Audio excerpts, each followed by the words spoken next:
Saha viryam karavavahai tejasvinavaditamastu ma vidvishavahai.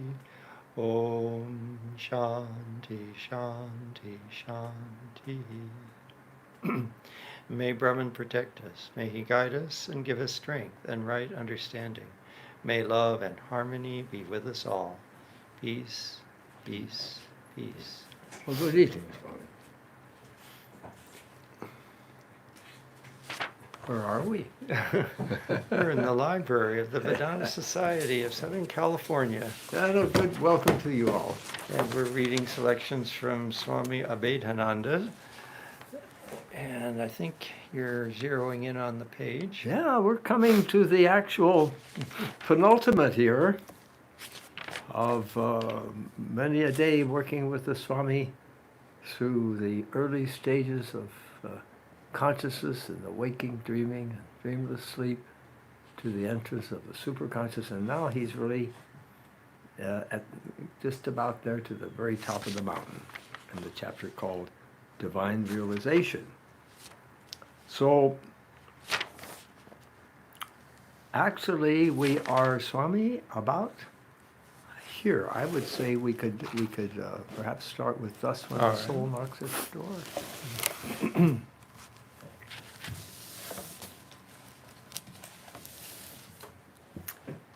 Thus, when the soul knocks at the door of the Supreme Spirit with humility and with pure and unselfish love, and when the slightest tinge of egotism or the sense of I, me, and mine are completely wiped from the heart, the door opens in response to the knock.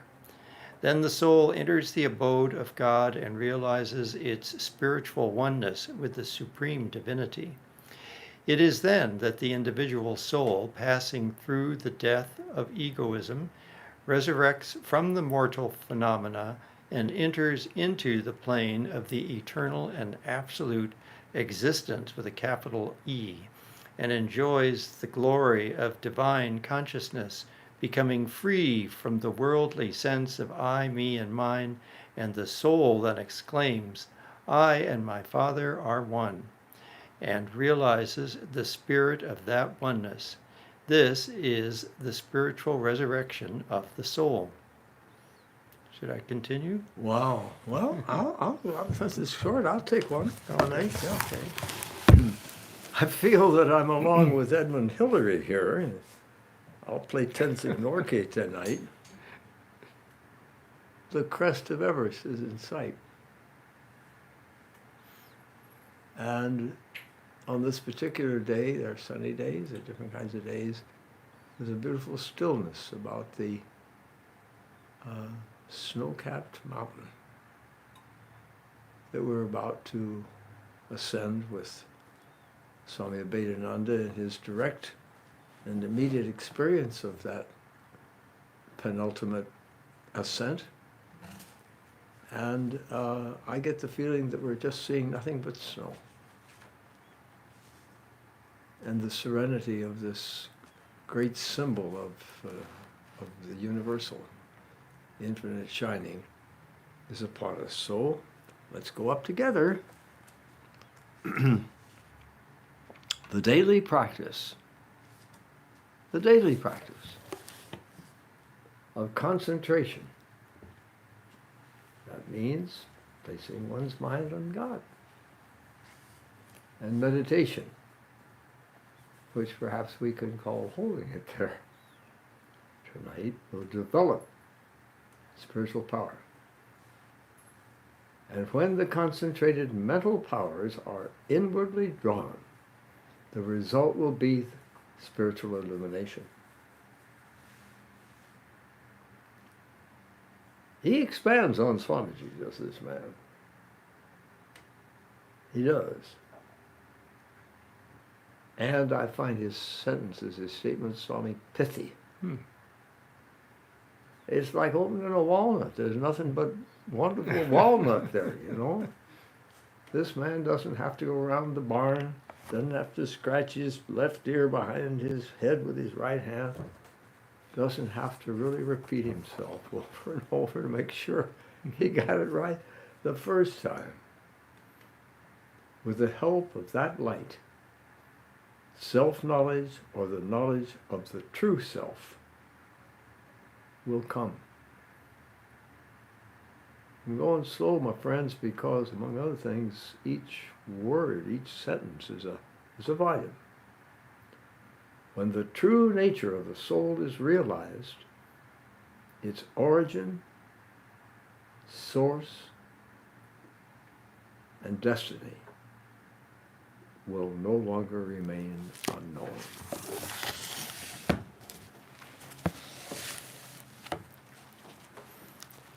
Each individual soul is a child of divinity, or the immortal bliss, for it is already potentially divine.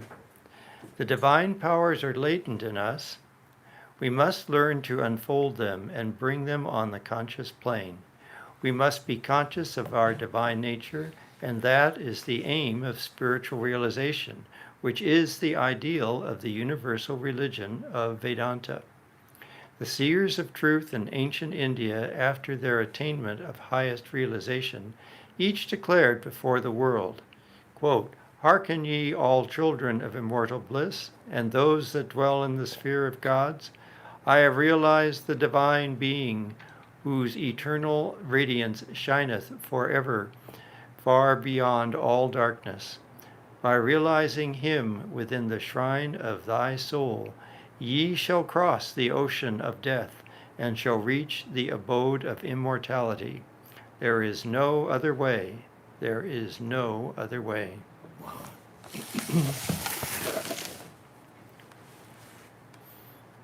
That's it? That's it. Now,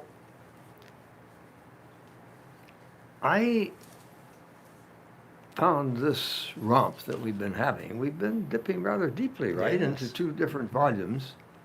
The Swami has been, I think, very perceptive and percipient in finding ones that are relevant and relevant to each other.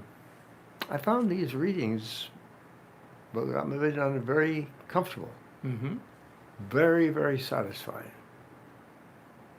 And I wonder if I may be forgiven by my brethren and my cistern. Cistern is a kind of an elegant thing on the farm, you know. If through dint of maybe more than one generation of hard work, you've accumulated enough economic surplus, you may, in addition to your well, dig a cistern, C-I-S-T-R. And I was there when my dad's sister had the man come and dig a hole and cement it, and that's where you collect water. So a cistern is really a pretty important concept here, because that's what we're trying to do. And the fact that the Swami was here with us means that whatever he has decided to offer us in these readings, I think he's already prejudged is going to be understood or accepted by the Western world. That's what's happening today. You can talk about this and that and whatnot, but I think the real dynamic, and you know who realized it in the 20th century? Toynbee, the great metaphysical historian. And basically, I think he was saying something very close to this, that the 20th century might be called America's heyday, near the end of it anyway. And after that would be India's. Toynbee, as so many other great ones, the academe, understood about Vedanta. So to me, the great thing is the Eastern Hemisphere finally being met by the Western Hemisphere. Yes, the Western Hemisphere discovered India some time back, in this way and that way, Vasco da Gama this way. However, it's a two-way street, and here comes this cavalcade of the ocean of mysticism, splashing up, as I like to say, on the rocks of the analytical Western mind, both of which attitudes and approaches have gleaned marvelous experiences for humanity. And it was Swami Vivekananda who came, as he said, "I have a message for the West as Buddha had for the East. I think we have to remember that he said that when he was here. And all of a sudden he's saying, well, this, that, and the other. So a spoonful of sugar helps it go down. And I don't know about y'all, but I find Abhedananda, who stayed here long enough to catch our idiom, to catch our feelings, to catch our sense, to know the moment of awareness and joy and jollity that can come into the mind of a child like us who has never perhaps heard these things before, certainly this way. So I just find that this man has become our uncle and our friend. You see, we're kind of conditioned here in Southern California because just down the road over there in South Pasadena is our secret dimension. We have an engine room. We have a place. It's a true shrine in America. That's where Swami Vivekananda stayed for 6 weeks. And because Vivekananda stayed with us, and 4 of the 5 disciples of Sri Ramakrishna that came to this country were in Swamiji House in Pasadena, in South Pasadena, 309 Monterey Road. And because in the 3rd generation, all of these Swamis have come from India to share their insights. Now, there are still different angles of perception as these 2 great worldviews, the 2 halves of the world, the Eastern Hemisphere and the Western Hemisphere, come together. There was a great book by one of our teachers who was a student of Whitehead. Later I found out he was also into Vedanta, F.S.C. Northrop, called The Meeting of the East and West. And now we find that the meeting is all because of the import, the ocean, the waves, the vivid living vitality, energy of the ocean and its symbolic universality coming into our culture. So I just think it's kind of important to understand that that this is the great dynamic of the age and the next millennium, this millennium. One thing I think is worth noting for all of our brethren, sisters around the world, as we come into this one joy of finding a super culture. That's what Swami Vivekananda says it is and will be. And that is to try to see, as Abhedananda just naturally did, and the Swamis that we knew in the 3rd generation, by and large, I would say really all of them that we've met, understood. And that is that they were coming to a new section, a new part of town. And just to let you understand that it is, in a sense, a 2-way street in that you came with the light, and that includes every person of Indian descent, at least down to the 2nd and 3rd generation. You came to a different world. Yes, a world of children, if you will. And how may I say it humbly enough? There are no words to express it. You came for us. The great Swamis in India said, we've done all that for you. Swami Prabhupada, when he came to lecture, do you remember? He said, well, the young man said, well, what can I talk about? I've got nothing to talk about. One of the direct disciples told him, don't worry about that. That's none of your business. We've done all that for you, including the austerities. So I think it's important occasionally to delineate this is what's happening. This is a big show in town. And that, yep, with all the love in the world as we approach India, as we approach each other with this big hug, we're different. We're not different, but we have a different angle of perception, don't you see? So just for fun to try to make the case like a lawyer, incidentally, our lawyer came up with it wasn't a brief, I'll tell you that. It was a chunk of the encyclopedia of the best legal reasoning I've ever seen. It's something that's very important to us spiritually. So how are we different? It might surprise some But I don't want it to shock you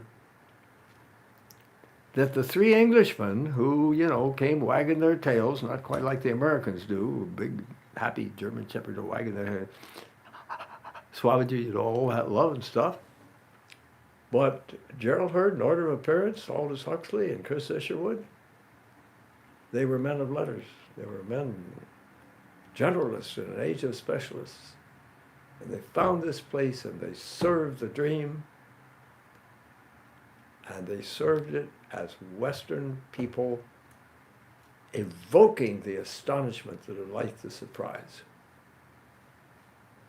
So Swamiji just told Chris one time, you won't be surprised. You don't need to go to India. He was talking to him. Said, everything you need is right here, meaning the opportunity for meditation. Let's put it foundationally. So in what way are we different?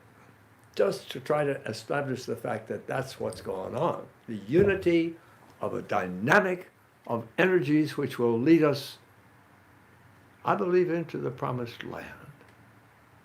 The land of the day of the irradiation of a new sunrise of spirituality in India, yes, and in the person of the superluminary Sri Ramakrishna.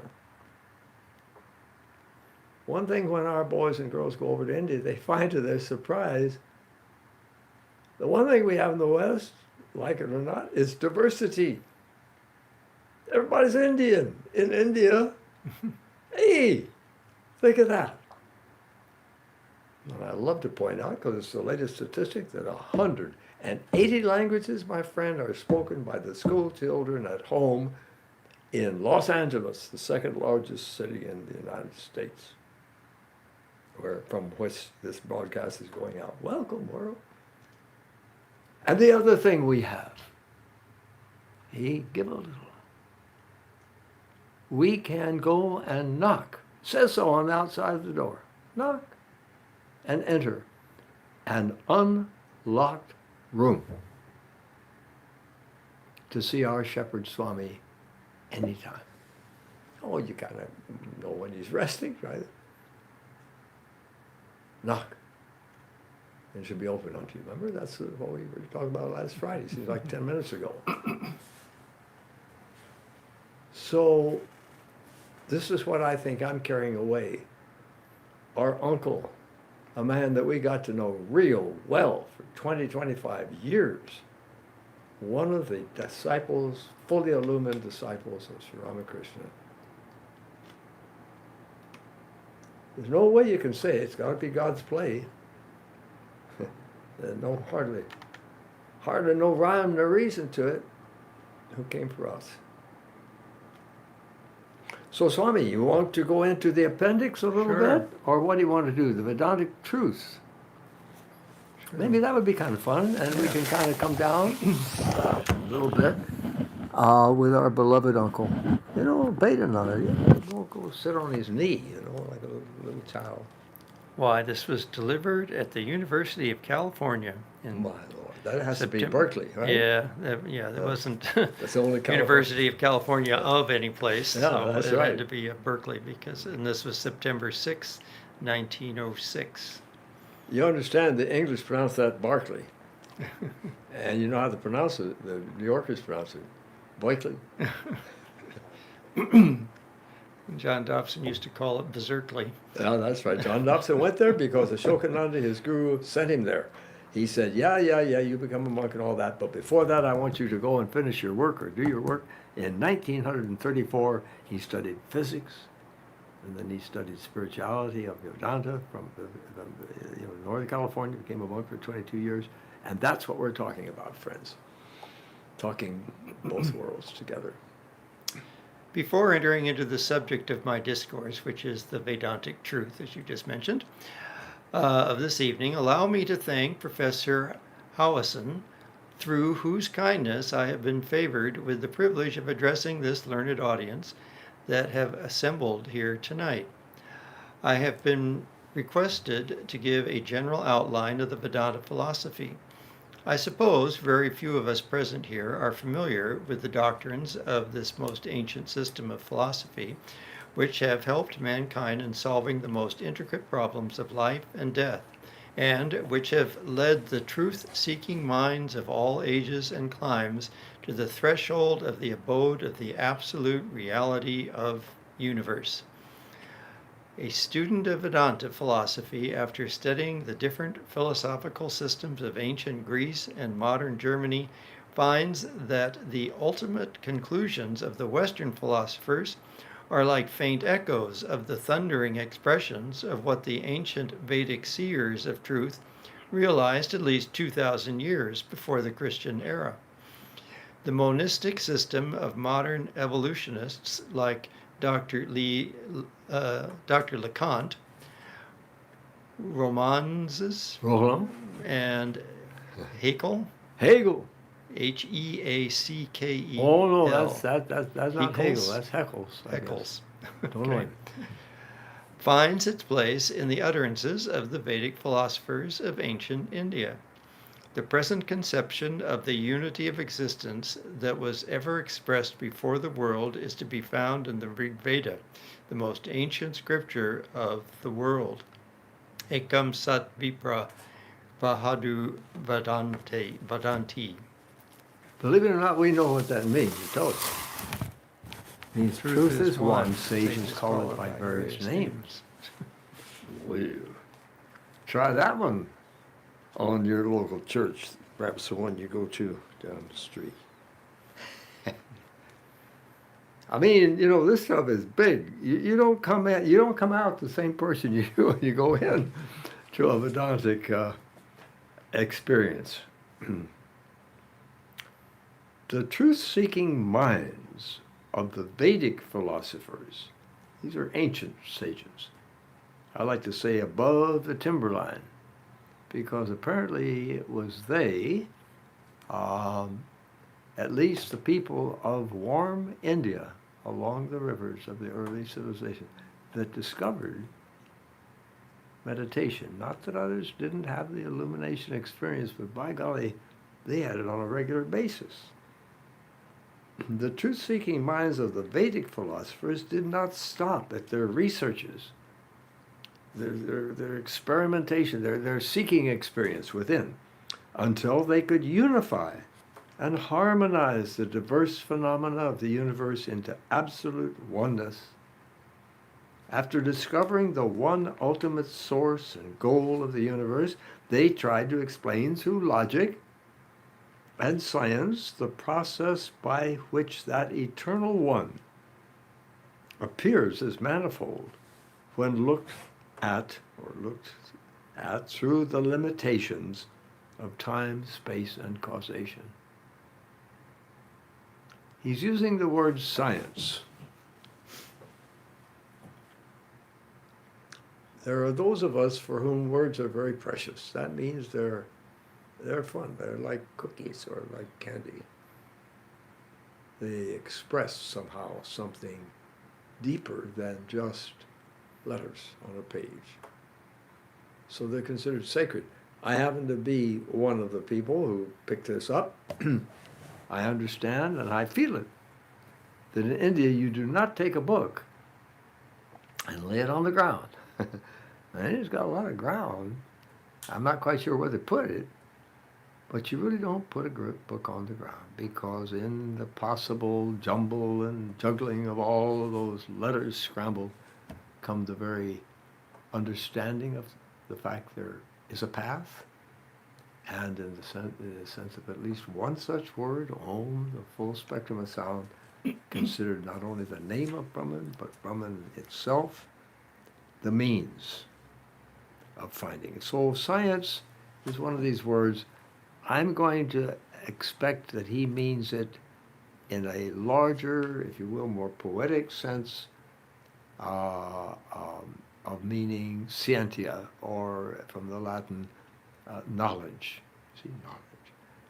The scientific method is very special, very specific. Sometime probably we should just quickly run through it. It's not that complicated.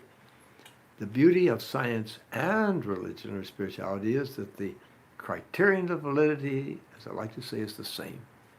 The test of truth, and that is in experience. So, in their attempts, these ancient Vedic philosophers, meaning lovers of wisdom, who are exercising and practicing their faith by going within and seeking God, they discovered the law of evolution, which governs the cosmic phenomena.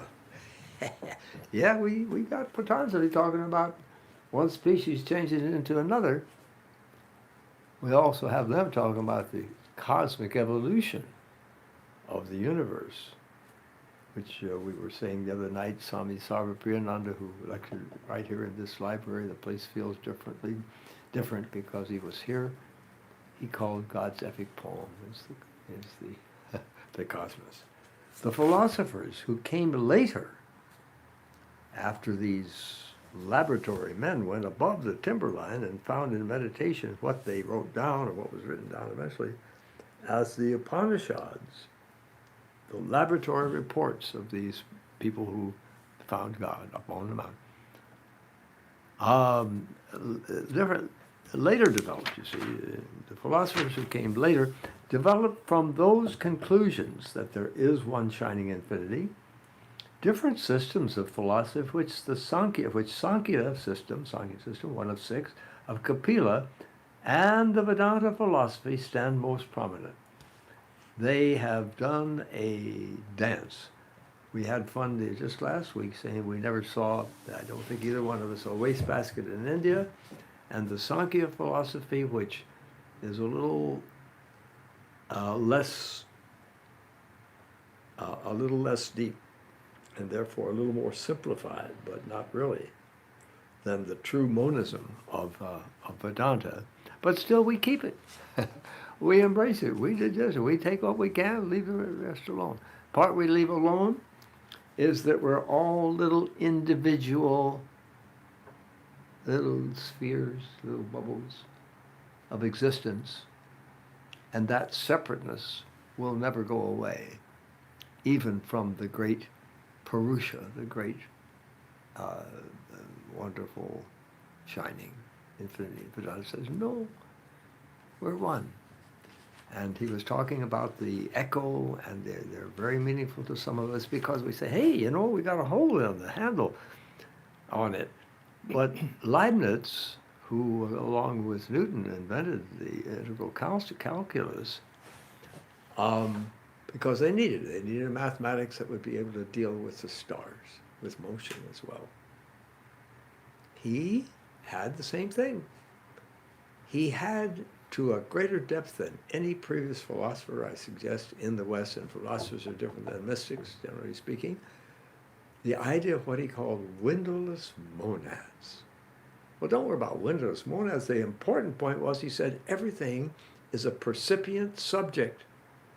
This is the whole thing. This is whited in a phrase. Every electron is a drop of experience. Every tree has an inside. Everything. But, says Leibniz, because he couldn't figure it out, they're windowless monads. And they never become fully united with Brahman. Well, Vedanta says, I got news for you. Come with me. There's a fellow sitting over there in bliss who, when he comes down, if he ever does, I'm going to tell you something different. Says, I got the key, the secret of why Jesus really did say, I and my Father are one. And then he said, I want you to be like Dad. Be ye therefore perfect, even as the Father in heaven is perfect. Kapila, the other one, is called the father of evolution theory in India. Okay, was he then? He was the first who gave the most logical, well, he is cosmic, and scientific explanation of the process of cosmic evolution out of one eternal energy, capital E, called Prakriti. Professor Huxley, now this is his granddad, admits this fact when he says the doctrine of evolution was known to the Hindu sages long before Paul of Tarsus was born. That's what he said. I just happened to have gotten a copy of the book where T.H. discusses his the friend of Darwin, Darwin's bulldog, the one that had the bullhorn, because Darwin was, for one thing, not well enough to get up on his hind legs and speak. He got bit by a mosquito when he was down in South America on his way to, Galapagos Islands, and the awareness, the aha experience of evolution in terms of animals and plants. So he says that the Hindus were Spinozists. Yeah, true. More than 2,000 years before the existence of Spinoza. This man who stayed here with us is thrilling us, like a calliope, like the ice cream vendor. You hear him outside your house, and he's coming with a calliope. Ding, ding, ding, ding. All the children run. Yeah, this is cool to us. And Darwinians, many centuries before the doctrine of evolution, that part of it, had been accepted by the scientists of our time, and before any word like evolution, in quotes, existed in any language of the world. And somehow or another, I don't see where it started. That whole thing is in quotes. Oh yeah. That's our brother Huxley. Said the Hindus were Spinozists more than yeah, good for him. Therefore, Vedanta does not teach. Uh-oh, I don't want to lose you. Hey, we love y'all. You know why? Every woman and man of faith, wherever they are in the world, seeking and finding, having an aha experience. Oh, how I love it when the moment of truth, the awakening, the initiation for our evangelical. I want to be an evangelical. I am an evangelical because our preacher Harrison Fosdick was called such, but slightly different ring. But the point is there's bells in here, and there's dancing and singing. There's feeling for the Lord, mysticism. When they follow the altar call, the yearning of their hearts to come down to the altar and accept God in their hearts. He said, I'm born again. So, hang on. We're jumping in with the other kids. Therefore, Vedanta, Abhedananda says, does not teach the theory of special creation. In a way, all of creation is special. You're special. I am if I'd only realize it. And every little thing is just a part, if you want to say that, a shining, potentially shining increment of the one shining infinity. Yes, Swami. Okay, yeah, all right. Yes, of course, this would have been still, Darwin was still relatively fresh in the No, it's educational more than circles. fresh. Because of the Yes. Civil War, Darwin hit America late. And I'm sorry, but I do provincial things. Love my daddy, everybody's supposed to. He had an older brother, 5 years older, Uncle Harry. Uncle Harry was in Illinois. We were in New York City. Uncle Harry taught John Scopes his high school biology in Illinois. He was a Kentucky boy who went down to Tennessee, and because the teacher got sick, he did substitute teaching at least one day, quite a little while, and taught the boys evolution. And they had what's called the monkey trial. And that was going on right and around 1920. And the whole country was torn asunder, and frankly, we ain't back together again yet. And I'm not going to dwell on it tonight because we're high on the mountain. We are. We've just been to the top. Edmund Hillary, Tensik Norgay. Looking out every direction. Like when you're on the North Pole, every direction is south. You think of that? Huh? So what I'm trying to say is that we are seeing from a new angle the unity of everyone's search for the one God. Okay, brother. That's a good example of differences in perspective, too. Yeah. 100, all sitting around If you're a on the fire. South Pole, everything's north. North Pole, everything's south. I hadn't thought of that. Well, you've got to think of all these Yeah, perspectives. The fundamental principle of Vedanta is You're right, absolute oneness. There is one existence, one life, one spirit, one being in the universe. The very idea of separateness is unreal. Vedanta does not teach, as some people think, that the phenomenal world is a mere illusion.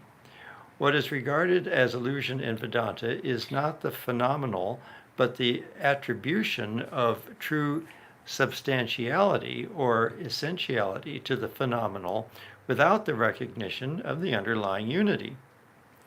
But it teaches that the underlying reality is the absolute being, which is one. That absolute one is called by various names. It is Brahman in Vedanta. The same absolute being was called by Plato the good. It is the substantia of Spinoza, the Ding an sich, or the transcendental thing in itself of Kant, the unknown and unknowable of Herbert Spencer. Some call it noumenon. Schopenhauer called it the will. Emerson called it oversoul.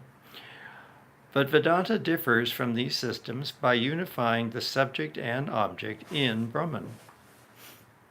You know, the Germans pronounce summary. S sort of like TS or Z even, so it's ding an sich.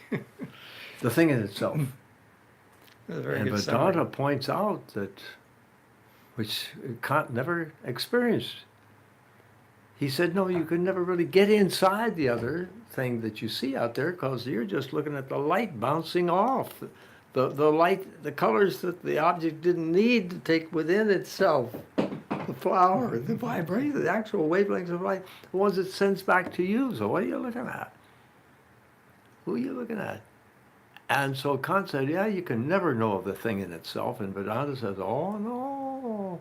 In the superconscious experience, the knots, the threefold knots of knowledge tied in, are cut asunder. The knower, the known, and the process of knowledge. So these things do walk together. It may a little bit be like the puppy dog on the lead in here. The thing in itself is a pure assumption of Kant. And that was not in any way justified by Kant's own data because, you see, he couldn't get it to it. But still he thinks it's there. That's interesting for a guy that's sitting up all night and all day, 2 weeks at a stretch. Kant never left his hometown. That he's one of these guys that shook the world. Hence it is, at least the Western world, hence it is that the successors of Kant were forced to reject the Kantian thing in itself and set up pure rationalism as opposed to transcendentalism. Well, it's more than we can do tonight, but it certainly is fascinating. Kant wrote 3 books. One was this idea of the critique of pure knowledge, pure intellectual knowledge. But then he went deeper and said, you know, you can't really talk about morality. For example, you can't really talk about morality if everything is locked in such a determinism that no one has any choice. At some level and understanding of that, see? So he said, hey, you can't get through the world unless there is something beyond what the pure intellect, pure reason, critique of pure reason can see. And now, our wonderful John Cobb, I shiver as I say so between the shoulder blades. As I say, some are calling him the greatest living American philosopher. I happen to be of that camp. The grandson, you could say, of Whitehead through Charles Hartshorne, grand teacher, Divine Beauty, capital D. Oh, you know what happened to me last week? I mentioned it on Wednesday night. It was our beloved little David. We have a little David, play on your harp, hallelujah, hallelujah. Well, he plays on the telephone. He calls up of it every day of the world and asks sometimes these wonderfully profound questions. Whatever the question was, I mean, it's simple, but by golly, intellectually, like philosophy, I just loved it. For some time now, I've felt that being, capital B, Satchidananda, is the same as consciousness with a capital C. That's what Vedanta says. There is no matter, never mind. Matter or mass dropped out of the equations of physics. Einstein says that equation in which mass or matter dropped out of physics as a principle in 1905. So matter as we see it is congealed energy, all right? So existence is there, but now we find out that it's energy, it's not matter. And energy, Whitehead is understood, seen from within, is experience. And what kind of, to me, a simple-minded boy, kindergarten, pre-head start, maybe. The third state, what is consciousness? Consciousness is bliss. So being, capital B, is wisdom, is consciousness. Energy, E equals mc squared. Everything's energy. Seen from within is experience. And that experience is bliss. So as Swami have told us, our founding Swami told us, all three are one. And now finally they are one for me. And I just love this stuff. All right. So the chief defect, if you don't mind Southern Illinois pronunciation coming through here, the chief defect of the Kantian system is the unnatural separation of the thing in itself, and these are all hyphenated, completely from the plane of experience. So he said you can't know it. But yeah, you have to have hints. And this third volume that John Dobson's come up with, it's just beautiful. He himself was saying, I just somehow really got a hold of it this time. I never read it. But it carries off to more sublime realms of being, the evolution, if you will, of Kant's own understanding of existence as experience, as I said. But Vedanta brings the thing in itself within the plane of experience. From within, its experience is one, and recognizes it in the conception of an eternal entity or Sat being, which has all of the things as attributes or relations. There you go. We're still on the mountain. We're having our sandwiches on top of them. Yeah. The same Brahman is Sat from the objective point of view, and Chit, or pure intelligence, from the subjective point of view. It is the infinite source of knowledge. It is the eternal knower of the universe. The same Brahman, when qualified by cosmic self-consciousness, omniscience, and omnipotence, appears as the ruler of the universe. Omnipotence to you, but that's all right. Okay. Yeah. Now say that again, because that's good stuff. The same Brahman, when qualified by cosmic self-consciousness, omniscience, and omnipotence, appears as the ruler of the universe. When qualified by the individual self-consciousness and imperfect knowledge, constitutes the individual soul. And when qualified by total absence of self-consciousness, forms the object, or what we call matter. Do you want the last paragraph? Yeah, why not? We really should read it together. Yeah, let's try it. We can do that. Thus, Vedanta recognizes three entities in the universe: God, soul, and matter, though they are the emanations from the same absolute one, capital O, the secondless Brahman. The God of Vedanta is not an extra cosmic being, with a capital B. Vedanta gives a rational formation to religion which harmonizes with the latest conclusions of modern science and philosophy. Whee! Swami! Woo! I mean, if that don't do it for you, leave your shoes at the door. You know what I always say, because the devotees take off their shoes like they do in India when they go inside the temple. That is to say, if it's a meditation worship service, they take the shoes off anyway. You know what I always say? You should leave with a pair of shoes at least as good or better than the ones you came in. Meaning that's what we come to Vedanta for. I got shoes, you got shoes, all God's children got shoes. When we get to heaven, gonna put on my shoes, I'm gonna walk all over God's heaven. Heaven. How about that? Well, we've got more Thank you, appendices. You got an appendix. I don't have one, but I didn't want to mention it up till now. Well, I don't have two, but there are two in this book. you can share. Plus another one that's not even an appendix of an appendix or something. What I do they don't call know. it? There's just another chapter called Unity and Harmony. You gotta be Or kidding. maybe that's part of, oh, I guess that's part of Appendix 2.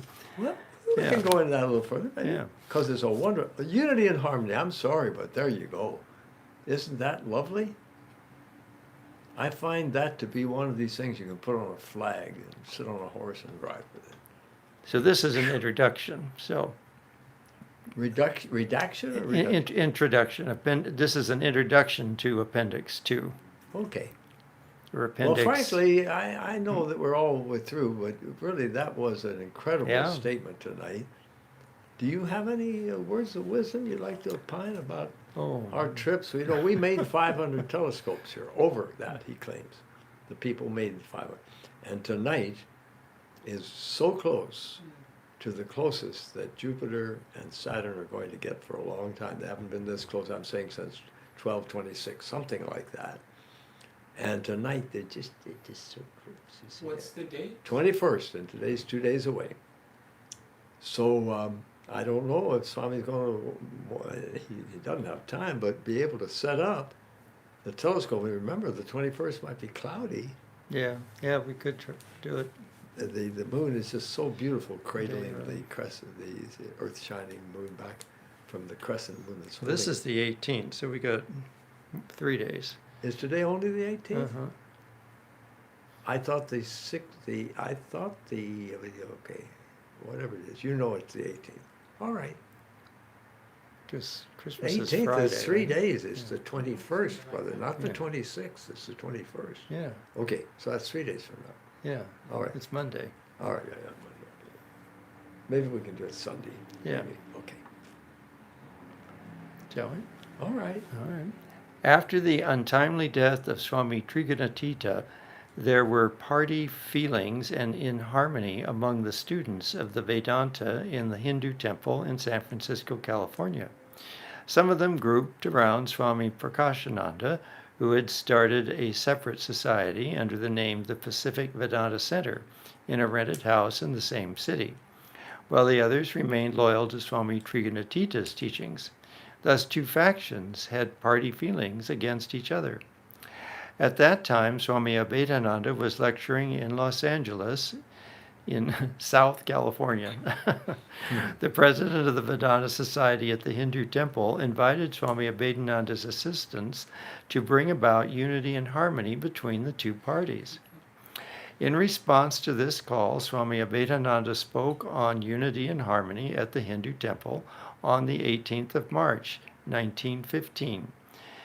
Before beginning with the subject of the evening, the Swami held a short meditation and gave a brief sketch of the history of the Vedanta work on the Pacific coast. He said, "Our brother Swami Trigunatita was a great soul. I knew him for many years. In India, we were together at the feet of our Divine Master, Sri Ramakrishna, and before we came to this country, we lived and worked together for a long time. In 1901, after Swami Vivekananda had left the Pacific coast, I visited San Francisco, met many of his friends and students of my brother Swami Turiyananda, who had worked here at that time and delivered a lecture on Vedanta philosophy before the faculty of Berkeley University in California. I have been in this country since 1897 and have steadily helped toward the growth of the pioneering movement of Vedanta work in America, which was started by my predecessor, Swami Vivekananda. Although I have seen many changes that this movement has gone through, still I must say that the ideal of Vedanta has always been to spread love, peace, brotherhood, and above all, unity and harmony." Oh, Wow, how very wonderful. nice. Well, that's Little kind of a footnote to taste. history That's there. kind of a taste for the future. Uh-huh. Does anybody kind of feel the joy of the search, of the hunt? The way I feel tonight, we're climbing the rigging on an old sailing ship, wooden sailing ship, climbing the rigging like a ladder of rope up to the crow's nest. And it's, these songs, these sea shanties, they're just wonderful. A lot of songs. And a lot of them were songs that had to do with the pulling of a rope or something like that. A hum, a heave, ho, Ho, heave, ho, ho, heave, ho, the Volga boatman. Well, think of what it's like at sea. And although our mystics are few, maybe, and far between, one might have that view, though I would like to rejoin that the simplest of our worshippers, many of whom, many, came to this country for religious freedom, to find God in their own way within their own souls, that these mystics mean so much to us because they're like keyholes. We heard about, behold, stand at the door and knock, and you knock and I'll be there, God says, and I'm knocking anyway, you open the door, I'll be there. Hey, that's what we're talking about, the East and the West coming together.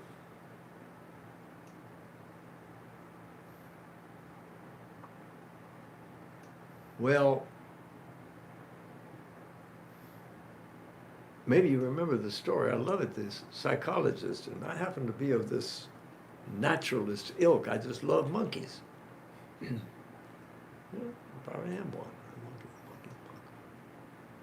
But the psychologist put a chimpanzee in a room. Supposed to have done this. And he put some building blocks in there, and he was going to see what happens. So he gets down, perhaps a little slowly, or sort of on one knee, and looks through the keyhole. Whereupon he sees this big eye staring at him from the other side. I just dig it. I dig it. I mean, so if we get a Herman Melville, they talk about the great American novel as if it's yet to be written. Maybe in your lives. Maybe that's what the great novel is. I think it is. But I think Herman Melville and Moby Dick wrote the great American novel. It's a whale of a story. It's a whale of a tale. He got the whale by the tail. And you know where the mysticism shows through as great as any point in the book, and he was. It's when the protagonist, my name is Ishmael and I alone am left to tell thee, is in the crow's nest on a day of serenity. Talk about serendipity, but this is serenity. It's sattva. Some of us may well, it's not that difficult if you've had a chance, experience the sattvic nature, in nature, in a scene in the mountains. Or I experienced it first on the Pacific Palisades in New Jersey, across the Hudson River. There's a geological formation, 100, 150 feet, sheer drop, rock. And I was off in that part of Boy Scout and whatnot by myself. And all of a sudden I was sitting there having a sandwich for lunch. And I looked down and I heard, because sound travels, it's amazing how they can do that. From a boat way down there in the Hudson River, the music was floating on. And all of a sudden, this boy from the city across the river felt the beauty, the enveloping, surrounding beauty of energy, which is sattva, which is this serene and calm state. A couple of little things like that were beginning to try to reach through. So here Herman Melville's the eye and the storybook is up there in the crow's nest. And all of a sudden the serenity hits him. And the whales, which really are the symbol of spiritual reality and truth, way below the surface. So many people, some come even to Vedanta. One, a classmate of ours, he happened to be a rabbi, I'm pretty sure Reformed rabbi. He was still searching. So he searched in all the religions. And his search was a little superficial in that our founding Swami said, sure. See, he wanted to get a little taste of them all. I'll initiate you, but during that time, I want you to put all of your other viewpoints on the shelf, which is what, I mean, that's just a paraphrase, which is what Sri Ramakrishna did when he studied Islam. He took all the loving little, like forget what you call them, knick-knack, bric-a-brac, potpourri, all the lovely little symbols of Hinduism, of Indian religion. He took them off the shelf. and my beloved Reverend Rabbi Joe Oren, friend of ours, friend of Paul Reagan, who was a mystic, of our group, a Quaker and a lifelong spiritual friend, he was unable quite to do that. He wanted to collect stamps. He wanted to have them on his belt. Swami wanted him to go under the water and get drowned in each of them, if he wished. Oh, Mary, don't you weep, don't you moan. Oh, Mary, don't you weep, don't you moan. Pharaoh's army got drowned in. Oh, Mary, don't you weep, oh, oh, oh, oh, Mary. Don't you weep, don't you moan. So we're on a crew, we're on a pirate crew. I think unity, harmony, we have to get a little slice of that. Yeah. So we wish each other well, each one on the travels. We'll be off for a couple of weeks because it'll be Christmas and New Year's. Well, we'll just put our toes in the water and sign off for a good 3 weeks here. Yeah. And happy all of them. See you next year. Happy all of the holidays. I understand. Was it last night? The last night of Hanukkah, or was it tonight? Last night of Hanukkah. All right, my dears. Here we go. Okay. Wherever you are, whatever your angle of perception, hi. We see you. We're not windowless monads. We're all going to find unity. The one God. Okay. All right. Om Purnamada Purnamidam Purnat Purnamudachyate Purnasya Purnamadaya Purnamevavashishyate Om Shanti Shanti Shanti. Filled with Brahman are the things we see. Filled with Brahman are the things we see not. From out of Brahman floweth all that is. From Brahman all, yet is it still the same. Peace, peace, peace.